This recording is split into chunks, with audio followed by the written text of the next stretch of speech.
건강히 잘 지내셨죠? 네. 참, 이정규 목사님께서 소개해 주신 것처럼 집사님 안녕하세요. 네. 친정집에 온 것 같아요. 제가 이제 미국에서 공부를 하다가 3주 전에 귀국을 했는데 귀국하고 저희 부모님 집에 갔을 때 그 느낌이 금강교회 딱 금남시장을 지나면서 이렇게 돌아서 올라오는데 그 마음이 있더라고요. 또 이거는 기도 제목이지만 제가 이제 들어와서 사역지를 구하고 있어요. 그래서 이제 사역지를 이력서를 내고 면접을 보고 그러는데요. 아까 좀 일찍 도착해서 당회장실에서 그 목사님하고 같이 담소를 나누는데 마치 10년 전에 처음 와서 이제 푸릇푸릇한, 지금도 푸릇하지만 그 푸릇푸릇한 그 전도사의 모습으로 앉아서 그 인터뷰를 보던 그 모습이 생각나서 너무나 평안하고 너무나 감사했습니다. 돌이켜보면 지난 10년 동안 제가 어디서 사역을 하든지 항상 금강교회를 기억했었어요. 제가 또 금강교회에서 그 마지막 날을 지금도 기억하고 있습니다. 제가 열심히 마지막 인사를 준비해서 왔는데 그때 제가 너무 많이 울었어요. 너무 많이 울고 다시 이 정든 교회를 떠난다는 그 눈물이 멈추지 못해서 거의 말을 한마디도 못했던 기억이 지금도 나고 있습니다. 그래서 지난번 미국에서 사임할 때는 내가 금강교회에서처럼 울지 않겠다라고 다짐을 하고 또박또박 이야기하는 연습을 하고 갔었어요. 그래도 10년 전에 참 모든 것이 서툴고 부족하고 어설픈 혈기만 왕성했던 총각 전도사였는데 우리 교인들께서 또 우리 장로님들, 권사님들, 집사님들이 너무나 사랑으로 잘 격려해 주셔서 저의 첫 사역의 기억이 너무 따뜻한 기억으로 남아 있어서 그 이후에 어느 교회를 가서 어느 성도님들을 대하든지 우리 장로님들 생각이 났고요. 우리 흰머리 권사님들 생각이 났고요. 우리 집사님들 생각이 나서 더 사랑으로 섬기려고 노력을 했습니다. 그래서 지금까지도 기도해 주셔서 너무나 감사하고요. 앞으로도 또 저의 사역을 위해서 우리 또 김승관 목사님을 위해서 또 금강교회를 거쳐간 많은 사역자들을 위해서 기도해 주시면 그것이 참 큰 힘이 될 것 같습니다. 제가 이제 기도해 주시면 큰 힘이 될 것 같다라고 하는데 힘에 대해서 좀 이야기를 해보려고 해요. 우리 중고등부 친구들, 동주 씨 저 기억나요? 저는 아직 잘 기억이 납니다. 우리 중고등부 친구들 좋아하는 아이돌 연예인 있어요? 아이유? 아이유는 좀 더 된 것 같은데 조금 더 중고등부보다 더 어린 친구들 동아랑 동훈이 좋아하는 캐릭터가 뭐가 있어요? 디즈니. 그래요. 우리 장로님들, 집사님들 여쭤볼게요. 람보가 좋으세요? 코만도가 좋으세요? 코만도, 람보. 그럼 람보가 셀까요? 코만도가 셀까요? 그거는 이따 가르쳐 드릴게요. 네. 람보가 세냐, 코만도가 세냐, 슈퍼맨이 세냐, 배트맨이 세냐, 아이언맨이 세냐, 캡틴 아메리카가 세냐, 그런 것들은 끊임없이 계속 반복이 되는 것 같아요. 근데 답은 뭐냐면 작가가 그리는 대로, 작가 마음대로 하면 세는 거죠. 저마다 그 마음 속에 담고 싶어하는 히어로, 영웅, 아이돌, 우상들은 누구나 하나쯤 다 갖고 있지 않으세요? 우리 젊은 친구들 BTS를 닮고 싶어 하겠죠. 또 아니면은 람보와 코만도처럼 힘이 셌으면 좋겠다. 빌 게이츠나 워렌 버핏처럼 내가 돈이 많았으면 좋겠다. 우리 흰머리 권사님들 내가 예전에 검은 머리일 대로 돌아갔으면 좋겠다. 그런 생각들 해보셨죠? 아니면 내가 조금 더 높은 직급을 가졌으면 좋겠다. 내가 좀 더 친구가 많았으면 좋겠다. 아니면 내가 성경을 열심히 읽는데 잘 모르니까 성경을 아는 지식이 더 많았으면 좋겠다. 이런 식으로 각자가 원하는 많은 소원들, 소망들이 다 있으실 거예요.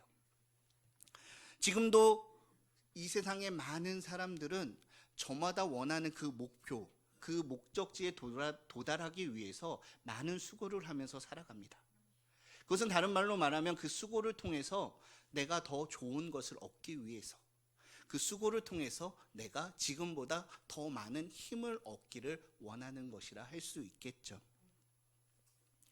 그렇다면 이 성경에 등장하는 인물들 중에서는 누가 제일 힘이 셀까요? 얼핏 생각나는 사람이 다윗, 골리앗, 삼손 그런 사람들 있겠죠. 누가 제일 셀까요? 그리고 그 힘이 센다라고 말하는 사람은 내가 그 사람과 어떤 부분이든지 내가 닮고 싶다라는 그 자신의 그 바람이 담겨져 있을 것입니다. 저는 오늘 엘리야라는 한 사람을 여러분들께 소개해드리고 싶어요. 엘리야는 참 멋있는 인생을 살았던 사람이에요. 혹시 이 자리에서 엘리야가 어떤 사람인지 모르시는 분은 없으실 거라고 생각이 됩니다. 엘리야는요, 그 갈멜산 꼭대기에서 850대 1로 맞서 싸워서 당당히 이겼던 사람입니다. 그 제단에 강한 불이 내려서 옛날 성경에 불이 핫은지라라고 기록되어 그 단어가 제 마음속에 너무도 강렬히 남아서 이 엘리야라는 인물을 나도 나중에 엘리야처럼 됐으면 좋겠다, 그런 마음을 가지고 살았어요. 또한 엘리야는 마지막에 죽어서 이 땅에 묻히지 않았어요. 그대로 하늘에 들려 올림을 받은 몇 사람 중에 한 사람이 바로 엘리야였죠. 이 엘리야의 삶을 저와 여러분이 닮았으면 좋겠습니다. 왜냐하면 이 엘리야는요, 그냥 보통 사람이 아니라 모든 사람들이 하나님을 떠나서 바알과 아세라를 섬기고 하나님보다 다른 것을 선택하고 점점 신앙과 멀어지는 그 세상 속에서 그 혼자 홀로 하나님을 선택하고 하나님을 믿는 믿음을 버리지 않고 그 하나님을 떠난 사람들, 우상 숭배자들과 당당히 맞서서 싸워서 이겨냈던 사람이 엘리야이기 때문입니다. 참 멋있는 삶을 살았던 것 같아요. 참 열정적으로 살았던 것 같아요. 이 갈멜산 앞에서 18장에 있는 그 모습은 우리가 너무나 잘 알고 있는 모습이죠. 바알과 아세라의 선지자가 850명이 모였습니다. 그리고 하나님을 믿는 선지자들은 다 죽임을 당하거나 변절을 하고 오직 엘리야 한 명만 남아있는 상황이었죠. 하지만 그 가운데서도 엘리야는 결코 두려워하지 않았어요. 엘리야가 두려워하지 않았던 그 이유를 열왕기상 18장 32절에서는 그가 여호와의 이름을 의지하여라고 말해주고 있습니다. 다른 사람들은 자신의 욕심에 따라서, 자신의 이익에 따라서, 다른 목적을 따라서 여호와 하나님의 이름을 버리고 자신이 원하는 것을 선택을 했지만 엘리야는 끝까지 하나님을 배신하지 않았던 거예요. 끝까지 그 하나님의 이름에, 하나님의 말씀에 능력이 있다는 것을 믿고, 믿는 데서만 끝난 것이 아니라 그 말씀을 의지하였기 때문에 두려워하지 않고 그 엄청난 대결에 나설 수 있었고 그것을 이길 수 있었던 것이 아닐까요? 하나님을 바라보면 바라볼수록, 여호와의 이름을 의지하면 의지할수록 엘리야는 계속 자신감이 넘쳐났던 것 같습니다. 그리고 하나님을 버리고 살아가는 이스라엘 백성들을 향하여 담대하게 회개하라, 하나님께 돌이켜라, 하나님의 말씀을 들어야 한다, 너희가 바알과 아세라를 버리고 하나님을 섬겨야 한다라고 당당히 외칠 수 있었던 것이지요. 그리고 힘들고 어려운 상황이 찾아오면 포기하지 않고 하나님께 기도하는 삶을 살았습니다. 여호와여 내게 응답하옵소서. 한 번만 한 게 아니에요. 내게 응답하옵소서. 이 백성에게 주 여호와는 하나님이신 것과 주는 그들의 마음을 되돌이키심을 알게 하옵소서. 힘들고 어려울 때마다 하나님의 말씀을 듣고 하나님께 기도하며 그 엘리야는 그 난관을 이겨냈던 사람이었습니다. 850명에 맞서서 싸워본 적이 있으세요? 만약 지금 이 자리에 계신 분들이 저를 둘러싸기만 해도 저는 많은 압박감을 느낄 거예요. 물론 저를 공격하시진 않겠지만 그런 사랑의 압박감을 느낄 것 같아요. 근데 엘리야를 죽이려고 하는 사람이 850명이 그들을 둘러싸고 있는 거예요. 그런데 그 850명 주변에는 누가 이기나 보자, 엘리야 잘난 척 하는데 질 것 같은데 하면서 더 많은 사람들이 둘러싸고 있지 않았을까요? 수천 명의 사람들이 엘리야를 공격하고 모욕감을 주고 멸시하는 그 가운데 엘리야가 홀로 서 있는 거예요. 하지만 그 상황에서도 그 압박감들을 이겨내고 하나님만 바라보고 하나님만 의지했던 엘리야였습니다. 850명을 이기는 큰 승리를 거두었고요. 여호와 하나님과 바알 사이에 누가 하나님인가 하는 그 시합의 결과는 그냥 은밀히 나타난 것도 아니에요. 그 불이 핥은지라라고 제가 표현했던 것처럼 그 자리에 있는 모든 사람들이 다 눈으로 직접 보일 수 있을 정도로, 다른 말을 할 수 없을 정도로 그 증거가 그 분명히 나타났고 그 과정 중에 하나님의 영광을 모든 사람들이 다 지켜볼 수 있었던 놀라운 역사를 엘리야가 경험을 했습니다. 그런데 열왕기상 17장과 18장까지 엘리야의 모습은 그랬어요. 근데 오늘 우리가 읽었던 19장의 엘리야의 모습은 그와는 조금 다른 사람인 것 같습니다. 엘리야에게 그 자신의 그 선지자들이 다 패해서 죽임을 당하고 아합이 이세벨에게 도망갔어요. 여보 큰일 났어. 엘리야가 이겼어. 그리고 우리 선지자들 850명이 다 죽임을 당했어라고 그 패배의 소식을 알렸죠. 이세벨은 자신이 아끼던 선지자들이 패하고 죽임을 당한 일을 듣자 이렇게 말합니다. 2절 말씀인데요. 이세벨이 사신을 엘리야에게 보내어 이르되 내가 내일 이맘때에는 반드시 내 생명을 저 사람들 중에 한 생명과 같게 하리라. 그렇게 하지 아니하면 신들이 내게 벌 위에 벌을 내림이 마땅하니라 한지라. 아멘. 이세벨은 엘리야를 협박하고 있는 거죠. 네가 내 사람들을 다 죽였어? 그것처럼 내가 갚아주겠다. 벌 위에 벌을 내린다. 단순히 내가 갚아주겠다라고 하는 것이 아니라 다시 반복하는 표현을 통해서 내가 반드시 이것을 너에게 갚아주겠다. 내가 반드시 너를 죽이겠다. 내가 반드시 너에게 복수하겠다라고 협박을 하고 있는 것이죠. 그런데 이 말씀을 잘 보면 제가 생각하기에는 이 협박이 이세벨이 좀 약간 과장된 협박이었던 것 같아요. 왜냐하면 평소에 이세벨의 성격대로 하면 어떻게 돼야 되냐면요. 제가 앞부분만 다시 읽어버릴게요. 이세벨이 사신을 엘리야에게 보내어 이르되, 이게 아니라 이세벨이 엘리야에게 달려가서 이르되 내가 오늘 너를 죽이겠다. 근데 자신이 직접 가지 않았어요. 사신을 보내고 오늘 죽이는 게 아니라 내일 죽이겠다라는 거예요. 지금 당장은 뭔가 자신이 없다라는 표현이 아닐까요? 평소 같으면 그렇게 강하게 이야기를 했지만 그 맥락을 엘리야가 짚고 이렇게 반응하지 않았을까요? 하나님 내게 힘을 주시옵소서. 내게 응답하시옵소서. 지금 이세벨이 나를 공격하는데 나에게 힘을 주셔서 그 850명의 선지자를 물리쳤던 것처럼 이세벨의 악한 계략을 물리치고 하나님이 하나님이신 것을 만천하에 드러나게 하소서. 그런 기도를 하고 당장 이세벨 앞에 쫓아가지 않았을까요? 적어도 우리가 알고 있는 위대한 엘리야라면. 하지만 엘리야는 어떻게 했나요? 그렇게 하지 않았어요. 우리 3절 말씀 같이 한번 읽어봅시다. 3절입니다. 시작. 그가 이 형편을 보고 일어나 자기의 생명을 위해 도망하여 유다에 속한 브엘세바에 이르러 자기의 사환을 그곳에 머물게 하고. 아멘. 엘리야는요, 이세벨의 이 협박의 메시지를 듣고 맞서 싸우기는커녕 오히려 이세벨이 없는 반대쪽으로 도망을 가는 것을 선택하는 것을 우리가 볼 수 있습니다. 그리고 거기서 사환을 남겨두고 하룻길을 더 도망을 가요. 이세벨이 내일 찾아와서 나를 죽인다라고 했으니까 며칠 여유를 두고 또 오면 나는 도망가야겠지, 그 생각을 한 것 같아요. 왜 엘리야가 이렇게 되었을까요? 하나님의 영광을 드러내는 이 강력한 모습에서 무력한 도망자의 모습으로 전락한 엘리야의 모습, 불과 한 장밖에 차이가 안 나는데요. 시간으로도 하루밖에 차이가 안 나는 거예요. 근데 그 짧은 순간에 엘리야가 왜 가장 꼭대기에서 가장 낮은 모습으로 이렇게 떨어지게 되었을까요? 본문 3절은 그 이유를 이렇게 말하고 있어요. 그가 이 형편을 보고.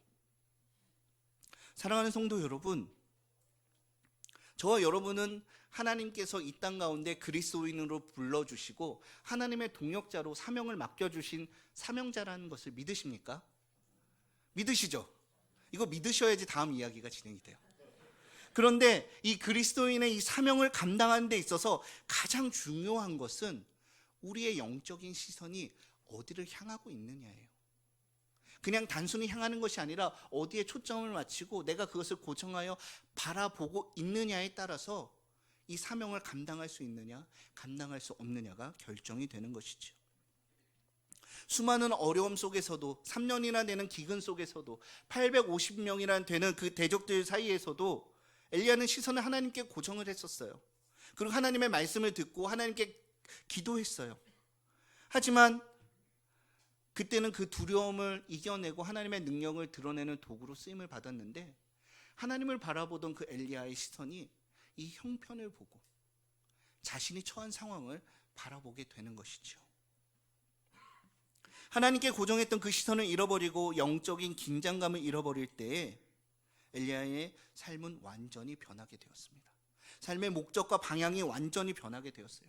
예전에는 그 자신의 목숨을 걸고서라도 하나님의 영광을 위해서 싸우던 그 엘리야였는데요, 오늘 본문에 보니까 일어나 자기의 생명을 위해, 하나님을 위하여 내 목숨이라도 바치겠습니다, 그렇게 외치던 엘리야가 단순히 자신의 목숨을 부지하기 위해서 도망가고 또 도망가고 또 도망가는 모습을 우리는 보고 있는 것입니다.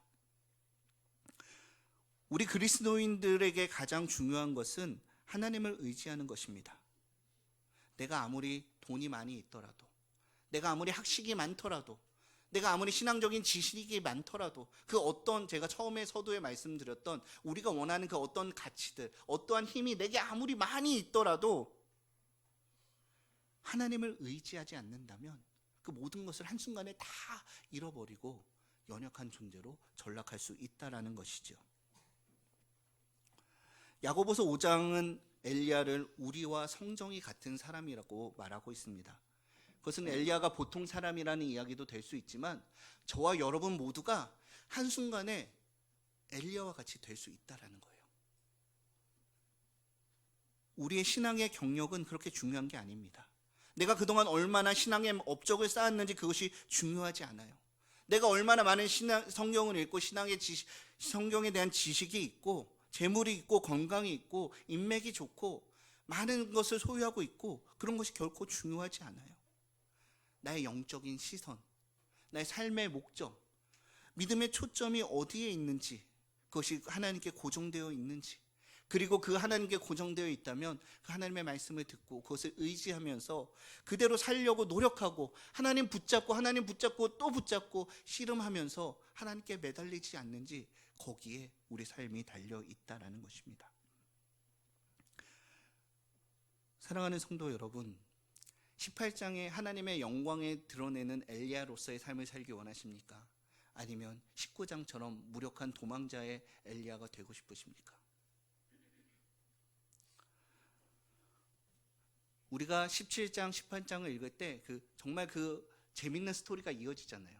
스펙타클하고 블록버스터 영화처럼 막 이야기가 이어지면서 19장에서는 성경을 처음 읽는다면 드디어 18장이 지나고 19장이 찾아오면 이스라엘 땅이 회복되겠구나. 이스라엘 백성들이 다 회개하고 하나님께 돌아와서 하나님을 믿는 다윗과 솔로몬의 시대로 돌아가겠구나.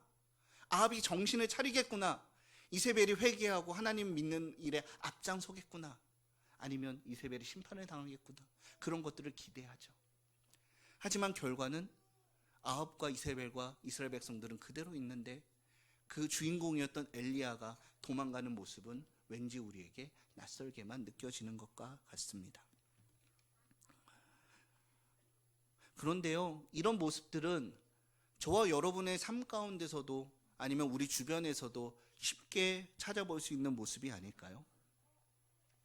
우리가 하나님의 일을 감당할 때, 하나님의 사역을 할 때 하나님의 능력을 의지해야 한다는 것은 너무나 잘 알고 계시죠. 그리고 그렇게 하고 계시죠. 그런데 어느 순간인가 나도 모르게 믿음이 약해지고 영적인 긴장감이 빠지게 되고 긴장감이 잃어버리게 되고 우리 주변을 돌아보고 엘리야처럼 우리의 형편을 보게 된다면 내가 그렇게 열심히 노력했는데 왜 우리의 환경이 변하지 않지? 이렇게 한순간에 뒤집어지는 역사가 일어났으면 좋겠는데, 하나님의 불이 나의 인생을 이렇게 하는 그런 역사가 일어났으면 좋겠는데 왜 그런 일이 일어나지 않지? 그러면서 좌절하게 되는 때가 많은 것 같습니다. 나아지지 않는 나의 형편들, 복음 전도를 오랫동안 기도했지만 여전히 믿지 않는 나의 배우자, 나의 부모님, 나의 자녀들, 의도와는 다르게 점점 멀어지는 자녀들과의 관계. 오랫동안 내가 정말 사랑하는 벗에게 많은 수고를 아끼지 않았는데 정말 말도 안 되는 모함 때문에 나와 원수가 되고 나에게 칼을 겨누는 그 친구들과의 관계가 끊어질 때, 학생들 열심히 공부하고 이제 곧 몇 년 사이 수능을 본 친구들 열심히 공부하십시오. 다른 친구들은 열심히 밤늦도록 공부하고 밤새 공부하는데 나는 새벽 기도도 나오고 주일 예배, 오후 예배도 나오고 기도 열심히 하면 하나님이 좋은 대학교 붙여주실 줄 알았는데 그렇게 되지 않을 때 우리도 모르게 하나님을 원망하고 주저앉아서 그냥 무기력하게 있는 그런 엘리야와 같은 모습으로 우리가 있지 않은지 모르겠습니다. 내가 열심히 사역했으니까 내 인생은 하나님께서 책임져 주시겠지, 이렇게 무기력한 모습으로 로뎀나무 아래 힘들고 지쳐서 외로워하는 그 엘리야가 이렇게 말했습니다. 19장 4절인데요. 자기가 죽기를 원하여 이르되 여호와여 넉넉하오니 지금 내 생명을 거두시옵소서. 나는 내 조상들보다 낫지 못하나이다. 아멘. 참 아이러니하지 않아요? 불과 2장 전에는 사르밧 과부가 얼마 안 되는 것을 먹고 아들과 함께 죽으려고 했던 그에게 가서 하나님의 말씀을 전하고 용기를 주던 엘리야였는데, 딱 2장이에요. 2장이 지났는데 그 사르밧 과부의 그 말처럼 엘리야가 스스로 죽기를 구하는 모습을 우리가 보고 있습니다. 여호와여 넉넉하오니, 이 말은요, 하나님, 내가 더 이상 하나님의 선지자로서의 사명을 감당하지 못하겠습니다. 하나님, 그만큼 했으면 된 거 아니에요? 할 만큼 했잖아요. 이제 안 할래요. 하나님이 너무 하시니까 하나님한테도 책임이 있는 거예요. 저는 이제 그만 놔주세요. 그렇게 이야기하고 있는 것이지요. 이만큼은 충분한 거 아니에요? 하나님, 뭘 더 바라세요?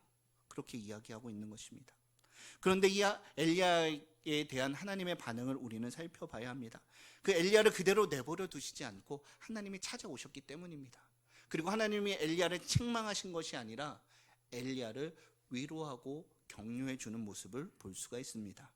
우리 5절과 6절 말씀 같이 한번 읽어볼까요? 5절과 6절입니다. 시작. 로뎀나무 아래에 누워 자더니 천사가 그를 어루만지며 그에게 이르되 일어나서 먹으라 하는지라. 본즉 머리맡에 숯불에 구운 떡과 한 병 물이 있더라. 이에 먹고 마시고 다시 누웠더니. 아멘. 엘리야에게 하나님께서 먹을 것과 마실 것을 주시고요, 그것을 통해 기력을 회복한 엘리야가 잠을 통해서 또 몸의 회복도 경험하게 됩니다. 지금 엘리야에게는요, 먹을 것만 필요했고 물만 필요했고 잠자는 것만 필요한 게 아니라 그 모든 게 다 필요했었어요. 하나님께서 엘리야에게 뭐가 필요하다는 걸 알고 미리 다 준비하고 예비하고 계셨던 거예요. 이런 분이 저와 여러분의 하나님이십니다. 우리가 매일 구하면서 이 기도의 제목들이 이루어지지 않는 것처럼 보이지만 하나님께서는 저에게 맞는 은혜, 우리 목사님에게 맞는 은혜, 우리 권사님들에게, 장로님들에게 각각에게 맞는 은혜를, 그 맞춤형 은혜를 준비하고 계신 분이라는 것을 우리는 잊지 말아야 합니다. 때로는 우리 앞에 놓여있는 고난과 시련을 누구보다 더 잘 알고 계세요. 우리가 아파하지만 우리보다 더 많이 아파하세요. 더 많이 슬퍼하세요. 더 많이 말할 수 없는 탄식으로 우리를 위하여 간구하고 계세요.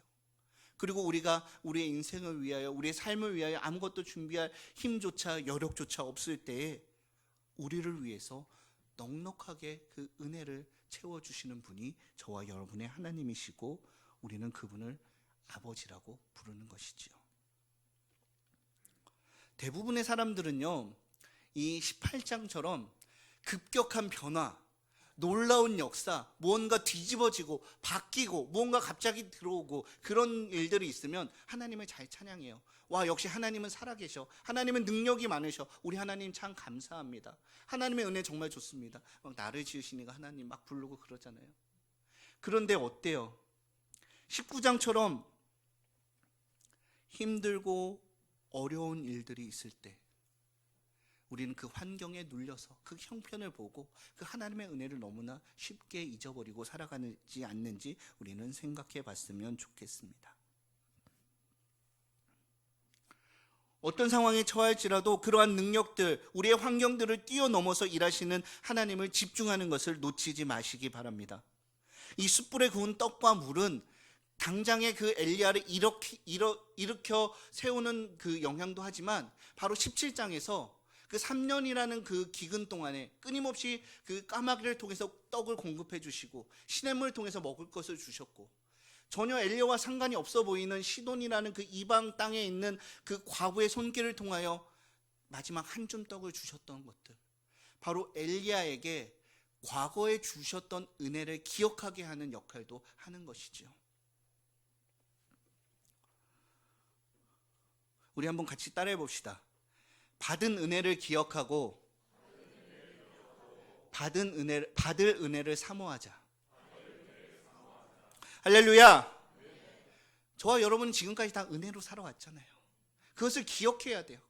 그리고 기억만 하는 것이 아니라 어제까지 나의 인생 가운데 함께 하신 하나님께서 오늘도 내일도 영원토록 우리를 책임져 주시겠구나, 그것을 사모하는 마음을 가지고 기도하는 삶을 살아야 하는 것입니다. 지친 엘리야를 어루만져 주시고 음식을 통해 회복시켜 주시고 그 과거의 그 은혜의 기억을 되살아나게 하신 후에 하나님께서는 엘리야를 하나님의 산 호렙으로 데려가세요. 40일 동안 데려가는데 하나님께서 엘리야에게 아무 말씀도 안 하세요. 그냥 하나님과 같이 그냥 걸어가는 거예요. 그냥 걸어가요. 이 광야를 그냥 걸어가요. 그러면서 기록되진 않았지만 때에 맞는 음식을 주셨을 거라고 생각이 됩니다. 그리고 호렙산에 간 다음에 비로소 말씀을 통해 그의 사명을 회복시켜 주셨습니다. 여호와의 말씀이 그에게 임하여 이르시되 엘리야여 내가 어찌하여 여기 있느냐. 그리고 나서 15절에 보니까 다시 내 길을 돌이켜 광야로 나아가라, 그렇게 말씀하여 주셨습니다. 사랑하는 성도 여러분, 지금 어떤 자리에 서 계세요? 처음 하나님을 만났던 그 자리 놓치지 않고 계십니까? 여전히 그 자리에서 하나님과의 그 첫사랑을 붙들고 계세요? 내가 20대 시절에 30대 시절에 힘들고 고난을 만났을 때 눈물로 기도하던 그 기도의 골방 놓치지 않고 계십니까? 힘들 때마다 밤마다 찬송을 부르며 기도를 하며 이겨냈던 그 모습들, 그 신앙의 습관들 여전히 가지고 계세요? 한 영혼을 전도하며 나의 남편을 놓고 교회를 다니지 않는 자식을 놓고 밤마다 눈물로 지새우며 기도했던 그 기도의 눈물 여전히 흘리고 계세요? 혹시 그 기도의 눈물에 방울이 줄어들거나 그 눈물이 마르지는 않으셨습니까? 엘리야는 이렇게 말합니다. 그가 대답하되 내가 만군의 하나님 여호와께 열심히 유별하오니. 10절의 말씀인데요, 내가 열심히 유별하오니, 이 말은요, 하나님 저는 다른 사람들보다 더 많이 특별한 엘리야잖아요. 내가 이만큼 했잖아요. 이만큼 노력했잖아요. 이만큼 열심히 일했잖아요. 그러면서 다른 사람들과 자꾸 비교합니다. 그리고 내가 열심히 유별하오니, 오직 나만 남았거늘, 자신이 가장 우월하다고 생각하는 이 영적인 교만감을 가지게 되었고요. 이 영적인 교만감, 내가 다른 사람들보다 우월하다는 이 마음이 엘리야의 그 뜨거웠던 열정, 하나님에 대한 그 마음을 차갑게 식도록 만들어 버린 것이지요.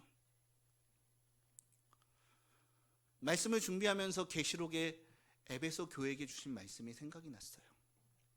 또 내가 참고 내 이름을 위하여 견디고 게으르지 아니한 것을 아노라. 17장과 18장에 나타났던 그 열정이 많은, 하나님께 쓰임받는 그 엘리야의 모습 아닌가요? 그러나 너를 책망할 것이 있나니 너의 처음 사랑을 버렸느니라. 바로 19장에 등장하는 영적인 무기력함에 빠진 엘리야의 모습을 하나님이 책망하고 계시는 것이죠. 그리고 이어서 이렇게 말씀하십니다. 내가 돌이켜 회개하지 않으면 사명의 촛대를 내가 옮겨버리겠다. 영적인 교만, 이것을 너무나 주의해야 합니다. 왜냐하면 이 영적인 교만은 순식간에 그 제단의 불이 엘리야의 그 하나님께 드린 제물을 핥은 것처럼 그 교만함이 우리 인생을 핥아서 순식간에 식어버리게 만드는 것이죠. 참 아이러니하지 않으세요? 그 호렙산에서 놀라운 영광의 장면이 있었던 바로 그것처럼 엘리야의 마음이 한순간에 식어져 버렸어요. 그런데 이것이 남의 이야기가 아니라 저와 여러분의 이야기가 될 수 있다라는 것입니다. 여호와여 넉넉하오니, 하나님 이만하면 된 거 아닌가요? 그 열심히 사라질 때 하나님을 향한 시선은 우리의 형편을 향하게 되고요, 로든나무 안에 주저 앉아있는 엘리야와 같이 무기력한 모습으로 있게 됩니다. 하지만 기억해야 됩니다. 하나님이 저와 여러분을 선택하시고 불러주시고 그 아들 독생자 예수 그리스도를 십자가에 내어주심으로 말미암아 영원한 생명을 선물로 주셨습니다. 그걸로 모자라서 우리를 다시 한번 불러주시고 교회라는 이름으로 하나님의 동역자요, 하나님의 친구요. 예수님께서 다 완수하지 않은 그 사명을 이 땅 가운데 마무리할 주님의 일꾼으로 저와 여러분을 불러주신 줄로 믿습니다. 그런데요, 하나님이 우리를 불러주신 것은 우리가 갈멜산의 엘리야처럼 당당한 모습으로 이 세상과 맞서 싸우는 그 열정이 우리 가운데 있기 때문이 아니에요. 내가 하나님 앞에 많은 헌신을 해서 하나님이 넌 특별하니까 내가 너를 특별히 착출하겠다, 그렇게 뽑아주신 게 아니에요. 내가 많은 지식이 있고 하나님 성경을 많이 읽고 찬양을 잘하고 하나님을 너무나 잘 알기 때문에 너는 나를 잘 아니까 네가 나를 전하면 돼, 그렇게 불러주신 게 아니라는 거죠. 다만 하나님이 원인이 되시고 하나님이 이유가 되시고 하나님의 결과가 되셔서 저와 여러분을 불러주셨기 때문에, 하나님이 모든 것을 다 책임져 주시고 모든 것을 다 예비하시기 때문에 오늘도 저와 여러분이 이렇게 교회에 나와서 하나님을 찬양하고 하나님을 예배하고 하나님께 기도하고 하나님의 사명자라 감히 부를 수 있는 것이 아니겠습니까? 엘리야가 아합 왕 앞에서 기근을 선포할 때, 이방 땅으로 걸어가서 그 가난한 과부에게 이야기할 때, 갈멜산에서 그 많은 사람들과 대적하여 싸울 때, 영적인 무기력함에 좌절할 때, 하나님께서 침묵하시며 광야길을 함께 갈 때, 하나님은 단 한 번도 그 엘리야를 떠난 적이 없다는 사실을 우리는 잊지 말아야 합니다. 하나님은 여전히 우리를 어루만져 주시고, 여전히 우리에게 은혜를 주시고, 여전히 우리에게 힘을 주시고, 여전히 우리에게 능력을 주시고, 여전히 우리와 함께 하시기를 원하시는 그 하나님은 세상 끝날까지 너와 함께 하겠다라고 약속을 하셨고, 그 약속을 지켜내시는 신실하신 하나님이라는 것을 우리는 날마다 생각해야 합니다. 11절부터 12절까지 하나님께서 그 엘리야에게 그 사명을 회복시켜 주시는 말씀이 있어요. 제가 읽어드릴 테니까 한번 들어보세요. 여호와께서는 이르시되 너는 나가서 여호와 앞에서 산에 서라 하시더니 산 앞에 섰습니다. 여호와 앞에 크고 강한 바람이 산을 가르고 바위를 부셔요. 하지만 그 가운데 여호와께서 계시지 아니하며, 이 바람 후에 지진이 있으나 지진 가운데도 여호와께서 계시지 아니하며, 또 지진 후에 불이 있으나 불 가운데도 여호와께서 계시지 아니하더니 마지막에 불 후에 세미한 소리가 있는지라. 아멘. 저는요, 가끔 기도할 때 이렇게 기도해요. 하나님, 그냥 오늘 밤에 꿈에 나타나서, 가장 최근에 제 얘기예요, 어디에 있는 어느 교회에 가서 어떤 목사를 찾아가서 거기서 사역하겠다고 해라. 그러면 제가 거기 가겠습니다. 그렇게 이야기를 해요. 가끔 그렇게 기도해요. 제가 여기 있을 때는 이제 총각이었잖아요. 그때 배우자 기도를 계속하면서, 하나님, 저 이제 30줄에 접어들었는데, 나이 죄송합니다. 누구를 어디 가서 앉아 있는 누구 김아무개 밤아무개에게 말을 하면 그 사람이 너의 배우자니까 네가 데리고 오면 된다. 하나님, 그랬으면 좋겠어요. 딱 그냥 나한테 콕 집어서 말해주시면 제가 그것만 할게요. 여러분도 그런 기도 안 해보셨어요? 가족의 문제들을 위해서, 개인의 문제들을 위해서, 사업의 문제들을 위해서 막 기도하는데 본문에 등장하는 것처럼 크고 강한 바람 가운데 말씀해 주시면 좋겠어요. 크고 강한 바람이 아니면 땅을 요동치는 지진 가운데, 아니면 뜨거운 불 가운데, 단단한 바위 가운데 말씀해 주시면 참 쉽고 좋을 것 같아요. 근데 혹시 그렇게 하나님의 말씀을, 계시를 받아본 분이 계신가요? 그러면 참 부럽습니다.